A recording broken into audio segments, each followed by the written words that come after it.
So I read that long quote. Would you like to comment on that quote that as a weakness of the Daley era? And you put that quote of record you have. Is that so? It's already in the record. Yes. That really is the way I thought then, the way I think now. And I came about that view by virtue of my observations and experience. I've mentioned that when I returned from service, I had, in 1953, that I had voted for Adlai Stevenson from Korea in '52. So my background was that of a Democrat, my family Democrat, you see. And my philosophy is more Democrat than otherwise, you see. But power breeds corruption. Douglas said, it does, and absolute power corrupts absolutely. They go together. And it's not motivated the party organizations by any idealism. It's control, and you control by dispensing favors. You control by amassing money, which corrupts also.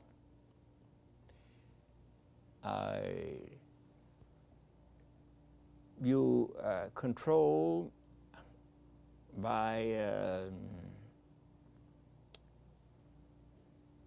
snuffing out opposition. You do.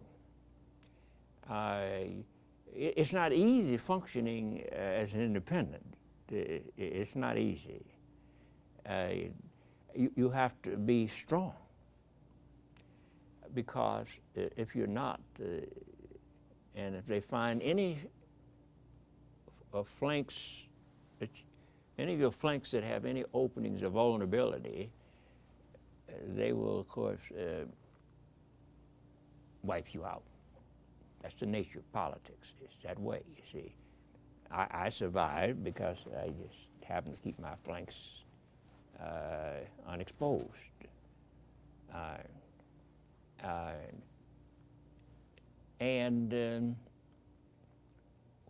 When I was an alderman, I said on the occasions that I was one of the few aldermen who had independent means of some income. Not that I had that much, because I didn't. That's the way I handled business and the way I charged. But I did have a good deal of business. But the other fellows who didn't have anything other going for them except their being aldermen were rolled in clover. And they had these gatherings where they would meet and cut up deals and that sort of thing. One might say, well, the mayor's not mindful of all this is going on. Well, I don't know. I don't know that he was altogether unmindful of it either. And in terms of the patronage system, people were paid to do their work politically a good deal of the time, not what they did or would do in terms of the services they were to provide. People had jobs, but they didn't have to do any work. And some of our people who, of course, became our best leaders had these jobs. I think Mayor Daley, I think Mayor Washington may have had a job that he didn't have to go to. Corporation Counsel. See? And Blagojevich may have had a job that he didn't have to go to. See? That's a certain form of corruption, you see. And it's tolerated, what you allow to happen. Things have tightened up a good deal from the way they were many years ago. It used to be open and notorious. See, I say you just buy people off. See, to make a way to control what you want to control. When I ran for the 8th Ward, the aldermanship, the party wanted that ward. Because when you have control, you can extract various things from those who are in the ward. People in business were afraid of their shadows, that they would be out of step with the organization. They were afraid of reprisals, and the organization would exercise some reprisals at times. I was an active member, and I still am, of my church, a different church now, but I was chair of a building committee of a church that I belonged to, Lincoln Memorial United Church of Christ. I did this pro bono. We wanted to put up an educational center.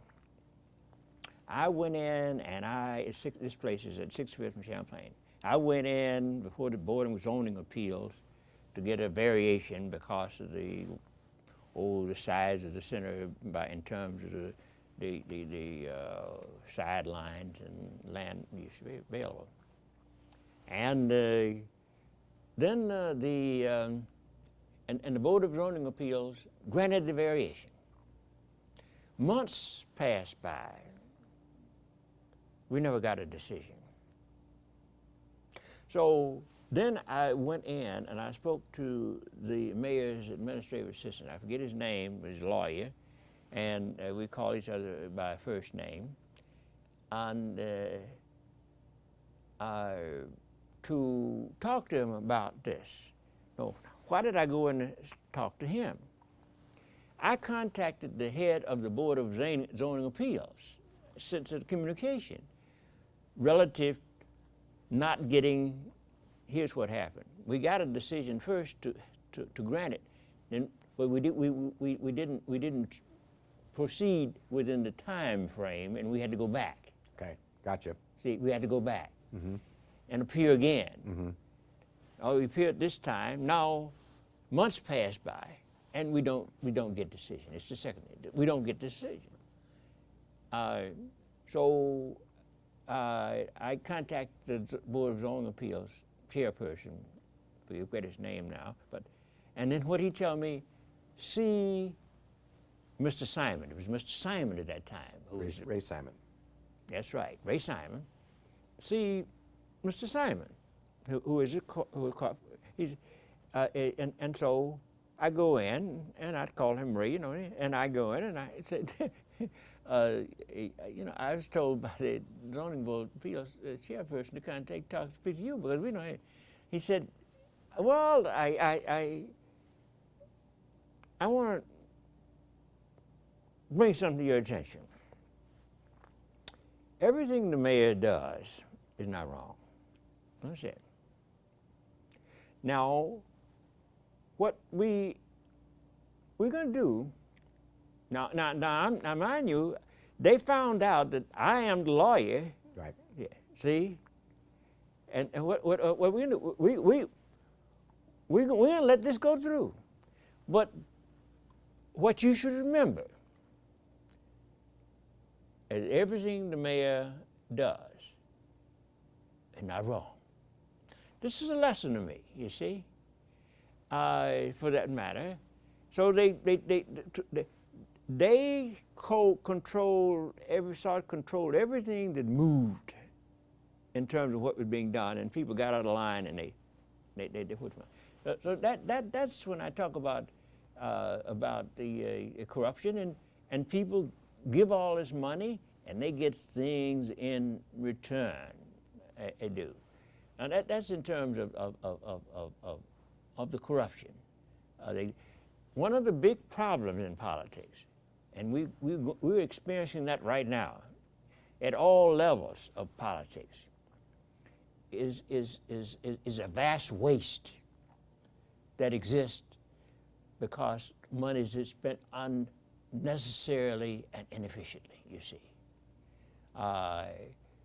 So and people are put in office, put in positions where they do what has happened to some of these people who've now gone to jail by misusing the system for political reasons. Now that's the corruption aspect. Now relative to the racial aspect, they see nothing wrong with doing more for their own, than they do for others. Nothing wrong with that. Even Mayor Daley would say, when he's challenged and relative to some of his appointments, and they just say, who should I appoint? Strangers? Who should I appoint? Strangers? No, Mr. Mayor, you should just spread around a little bit, you see. So these are some aspects that I can refer to relative to my comment at that time. Is it is it intent to be racist? They do not think about them as racist, and I won't call them racist in that respect, you see. But the impact of what they do is the same as being racist.